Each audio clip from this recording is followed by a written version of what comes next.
Hi, I'm Jacqueline Rinksmeyer with the Greater Medina Chamber of Commerce. And I'm Jared Fry, General Manager of Medina TV and Public Information Officer for the City of Medina. We are pleased to partner with Medina TV with Jared Fry and Matt Homick to bring you this Candidates Forum. Candidates in contested races were invited to participate. The views expressed by the candidates during these candidate forums are not those necessarily of Medina TV or the Greater Medina Chamber of Commerce. The goal of the Candidates Forum is to educate and inform, but you need to take the next step. Vote early at the Board of Elections or in person on November 4th. Thank you for taking the time to be an educated voter. Sit back, relax, and enjoy the 2025 Candidates Forum. Joining us now in studio is Adam Friederick. Adam, thank you for joining us here today. He's running for City Council, the Ward 3 seat that is up this November, so thanks for joining us. Jared, thanks for having me. I appreciate it. Yeah, great to have you here. First, just for people that may not know you, take a few minutes and tell us a little bit about yourself. Sure. I've lived in Medina for 28 years now. Went to college, spent 10 years in the Marine Corps. Was a helicopter pilot for most of that time, worked at a survival prisoner of war school. And got out of the Marine Corps and have basically been in manufacturing, living in Medina and working. I worked in Seoul and I worked in North Ridgeville. I'm in Valley City right now, so the better part I've been here has been in manufacturing. Additionally, I spent 8 years as county commissioner, back 2011, 2018. Did 2 terms with the county, and I'm a term limits guy, so I told them I was going to do 2 terms, and that's what I did. And I'm just in a position right now, I'm looking to become active again, and I think City Council is a good place. Yeah, you kind of led me nicely into the next question. I was going to say, I know you have a political background, but I was just going to ask you exactly what made you decide to throw your hat back in the ring again. Sure. So, I enjoyed my time as commissioner. I made a lot of good contacts. I think I had a good impact on the county. I like, what I bring to the table from, a military perspective as far as leadership and discipline, as well as kind of a good mind for business and dealing with, continuous improvement mindset and lean manufacturing and so forth. So getting back into city government, let's face it, Medina's a great place to live. There's nothing broken about Medina. But to just be active in some of the decision-making processes in regards to the budget, or the deer population comes up quite a bit, some traffic and congestion things, especially having worked with the county. The counties work closely with the different cities, and obviously developed a great working relationship with Mayor Hanwell and Nino and some of the other folks at the city. Mm-hmm. I think I can kind of jump right in and add a lot of value to City Council. Now, I know there's always the definition of what a city council person does, but what do you feel the role of a city council person is? I think the role of a city council person is, for the most part, to look out for the interests of the city as it pertains to, public safety and infrastructure. Those are the 2 big things government should be in charge of. But also to listen to the voices of the folks where you live. If you get too deep into city government, you might think, we need, to put all our money into sewers. And then you talk to people and you're like, no, our sidewalks are horrible. We need to get some money there first. So it's really to take care of the city, to take care of the budget, look for those public safety infrastructure things, but to listen to people. And I think when I was commissioner, that was part of what I brought to the table. I'm just a regular guy. I'd never held office before. I'm a little blunt and I'm a little straight to the point sometimes, but that works. And I think I can add that to City Council, and I think that's what a City Council person should do. Again, speaking with Adam Friederick, the candidate for City Council Ward 3, one of the biggest things, and you just mentioned it in one of your answers, is the deer population. Yeah. What do you see, if elected, that you would like to do in regards to the deer population? So I know it's a delicate subject. So one, I'm a deer hunter. I've hunted deer for most of my adult life, and mostly around the county, a little bit down south. Pretty familiar with deer and deer habits. I do my own butchering. And I know we put the neighborhood bow program in place just recently, and that hasn't taken care of a whole lot of deer. So I think we need to look at things that are a little bit more aggressive. The deer at this point, it's a public safety thing. There's car accidents and people that could get hurt as well as damage to private property. Years ago, I was participated in a program through the Geauga County Wildlife Office. And in short, I was permitted to kill deer in a residential township with permits issued through the Geauga County Wildlife Office. And they were out of season, so it wasn't like it had to be during bow season or anything like that. And the permits didn't cost any money. And I was able to successfully, take out probably 3 or 4 deer for 5 or 6 years through this program. And it cost the residents nothing. It was safe. The deer were all female, so it was a birth control thing. It wasn't a trophy hunting thing. I never killed a deer with antlers there. So there's ways to do it that don't cost money and could put a dent in the deer population. And having had that experience, again, that was years ago. So what the ODNR would allow through a wildlife office or that sort of thing, that may change. It may be different between a township and a city. But I'm relatively certain there are solutions that I think we could explore that don't cost a bunch of money.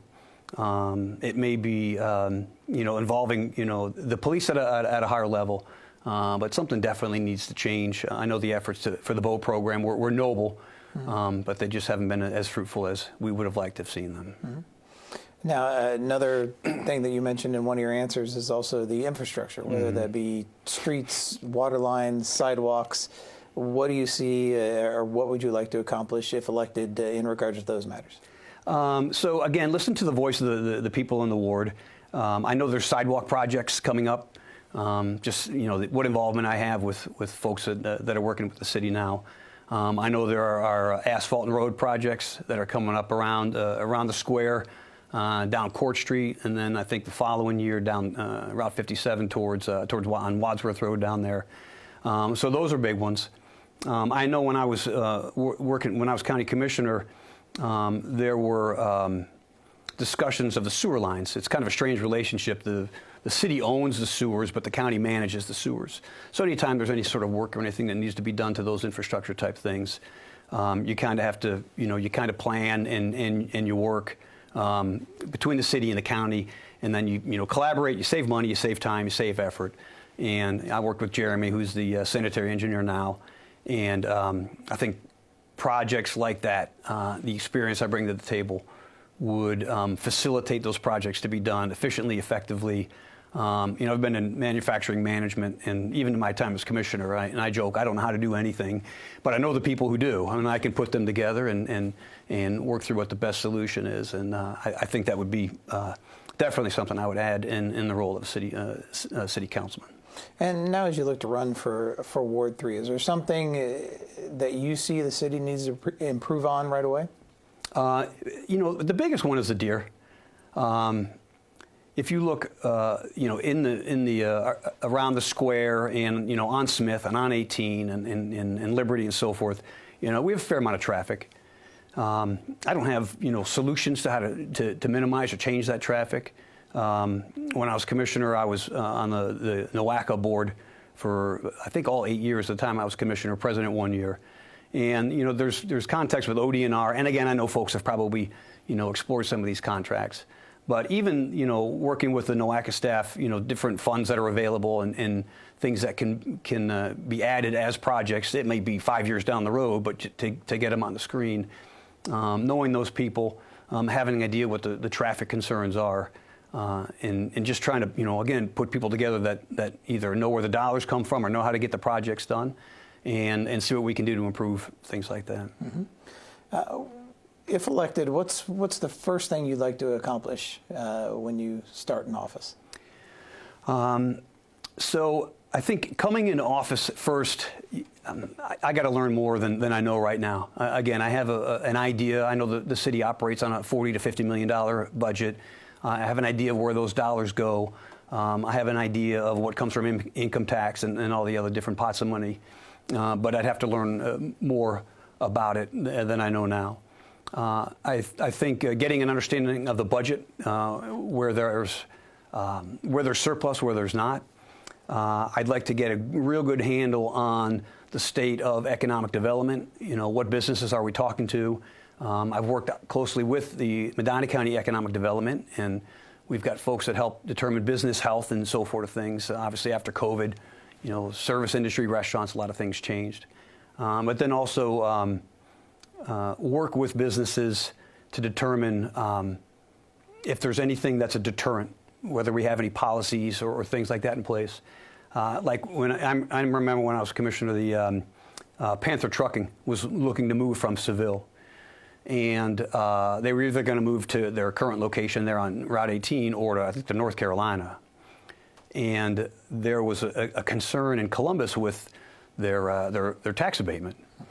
And I was working with Senator Obhoff at the time, and I said, listen, if this tax abatement goes away, these guys go to North Carolina, and that's a business that we can't afford to lose. So Larry worked as hard as he can, which is what Larry did, and we got the abatement transferred from Seville up to their current location now. So things like that to attract and keep business, and to get an idea of where we're at, I think that's a big thing. And then also, to start on the deer, I went to the Ward 3, Ward 4 council meeting at the Heritage School there just recently, and there was probably 40 people that spoke up, and 30 of them had concerns about the deer.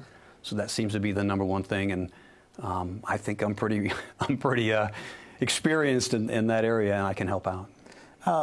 You kind of mentioned economic development, and in one of those, of course, we have our economic development on the square, but we also have the businesses outside of the square. I know you kind of touched on economic development that way, but another one is with the development along the square and the events that happen on the square. We're bringing more and more people to that area, and one of the concerns there is safety. What are your thoughts in terms of pedestrian safety around the square? So I've not experienced anything that was unsafe. I guess to talk with the police chief and say, hey, what are your concerns? What have you seen? What have you had in place? I'm sure there's probably cameras around there that I don't know about. But to work with folks in law enforcement, maybe go outside the city and see what other communities have done. Similar type communities. You go to Hudson, you go to Solon, even go down to Wadsworth or Brunswick. Folks that have similar type setups, and see if they've done anything. And if it's a good idea, I'm a plagiarist when it comes to good ideas. Where if it works for you, it's going to work for us. We'll put it in place. But again, the law enforcement people are the experts. So you talk to them, but you defer to them because they have the experience and they probably have an idea of what's best. Now, another issue that residents have talked about too, and is, well, actually twofold. One, of course, Medina is an aging community in terms of the housing market. Some of the homes are getting older beyond the square, not just the square area, but beyond the square. Yeah. And then also, on the same standpoint, on the opposite side, people wanting to come to the city or wanting to live in the city, but just having a hard time finding affordable housing. How would you address those issues if elected? That's a tough one. The house I live in was built in 1979, so my house is going to be 50 here, which is almost as old as me, in a couple years. And, the value keeps going up. Unfortunately, my property taxes keep going up. And obviously, there's a fair number of developments around the area here. As far as making housing more affordable, potentially you could look at the tax structure and how that works to help folks to encourage to live in or near the city. If there is a call for more affordable housing, whether it's in the city limits or in the townships that are just outside, make sure that we work with the different townships, understand the zoning as it pertains to multi-unit houses or so forth.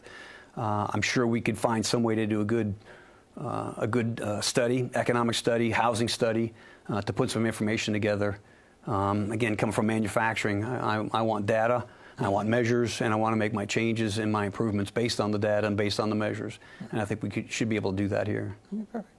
Speaking with Adam Friederick, the candidate for City Council Ward 3, one of the things about being a council member is you have to look out for being a Ward 3 representative. You've got to look out for your ward, but also look out for the whole of the city. How will you handle that balance between the two? That's a good question. For the most part, I would think the interest of somebody who lives in Ward 3 is probably pretty similar to the folks that live in Ward 4 and probably the other wards. I know there are some housing differences and economic differences between the different wards. And obviously those have to be considered in decisions by council, by the mayor, and so forth. The experience again that I had as commissioner, you know, I was on the Solid Waste Policy Committee. I'm still on the Solid Waste Policy Committee. One of the things I kept doing, because I know more about garbage than a person should probably know. But in doing so, we had the interests of the townships and the interests of the cities. And the interests of the cities were very different from those of the townships. Specifically, Brunswick was very different from Medina, was very different from Wadsworth, and again, very different from the townships. But as county commissioner, we had to create policies and put things in place that looked out for everybody. Mm-hmm. And a lot of times that means you end up with a decision that nobody's real happy with, but if it's a compromise decision and it works, then that's what we do. And the same thing could be said for, you know, Ward 3 of the folks that I would represent.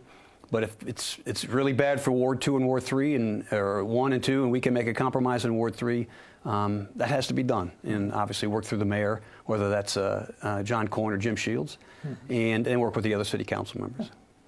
Now, as far as if elected to Ward 3 and you serve your term and you go to look back at it, how would you look back at it and deem that term a success? Definitely, I would deem it a success if I was able to push for a more successful deer control measure. And again, I can push all I want. If I have 6 other people in the mayor that disagree with me, then that's the way that it is. But push for something that's a more successful deer control measure. Definitely look for some relief or some change, or maybe even just a plan for change for traffic and congestion. And then thirdly, however it would work out, especially for the folks in the ward, to use some of the dollars for the infrastructure repairs, whether it's sidewalks or roads and some of the older developments. Again, my development's pushing 50 years old. Mm-hmm. To hear what folks have as far as those infrastructure needs, and to make some changes there. You know, even there was folks at the Ward 3, Ward 4 meeting that, hey, we want a stoplight at this intersection and it's only a stop sign. You know, those sorts of things. Mm-hmm. And I think, again, with my experience, contacts, and those sorts, I think I could have an impact there.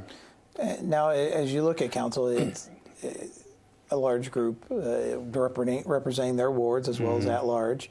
I guess a twofold question. One, you're not always going to agree on things. So how would you work to be able to move forward with things with not only your fellow council people, but also the mayor's office as well? So in my position as in management leadership, whether it was in the Marine Corps or in manufacturing, I've always had the authority, if you will, to say, everybody shut up, we're going to do it my way. And again, even in the military, I was never that type of leader. I wanted to build consensus. I wanted to hear people's ideas. I was never the smartest person in the room, but I could always listen to what was going on and say, so what you're telling me is this. So I get a good idea of what everybody's viewpoint is. You know, it's the whole Stephen Covey, you know, listen first, talk second. And then once you've got a good idea of what everybody wants, then, you know, think in the box, think out of the box, and try to come to a consensus. You know, when I was on the board in NOACA, there's 45 people on that board. There was probably 7 that agreed with me politically. Yet I was able to work with folks and I think develop a fair amount of respect, just because they knew I was, you know, for my county. They knew I was for the people that I worked with. I know I held strict to my beliefs, compromise when I need to, but try to work through a solution that works for everybody. And again, I've been successful in doing that most of my career. Mm-hmm. Again, this is Adam Friederick, candidate for City Council Ward 3. And Adam, you've been great at answering all the questions I've had for you, but I want to give you the opportunity. If there's anything I missed or anything you would like to talk to the voters directly about, I'm going to turn the floor over to you and you can talk right to them. Jared, I appreciate your time. Again, Medina is a great place to live. Been here for 28 years. There's nothing that's broken about Medina. I believe my experience in the military, leadership discipline, my time as county commissioner, again, 28 years in the manufacturing, working in management and so forth, I think I'm probably a pretty good candidate for any council position. Additionally, you know, the background, the experience I have with deer management, that's a huge problem right now for the city. I'm sure I can probably come up with some other solutions, out-of-the-box solutions that I think will positively impact the deer population in in the city of Medina. And I work hard. I've worked hard my whole life. I've got 6 kids, and they're all either in school here or they're out and they're successful in the military or in the business world. So I've kind of got a track record of success in doing things that I do. And I think I can add value to the City Council of Medina. And I think in any capacity, but I think mostly in the ones we've talked about. So I hope I get elected. I'm going to work hard to do that. Again, that's Adam Friederick, candidate for City Council Ward 3. And Adam, I want to thank you for putting your hat in the political arena first, and also want to wish you the best of luck this November. Thank you very much, Jerry. Thank you. Appreciate it.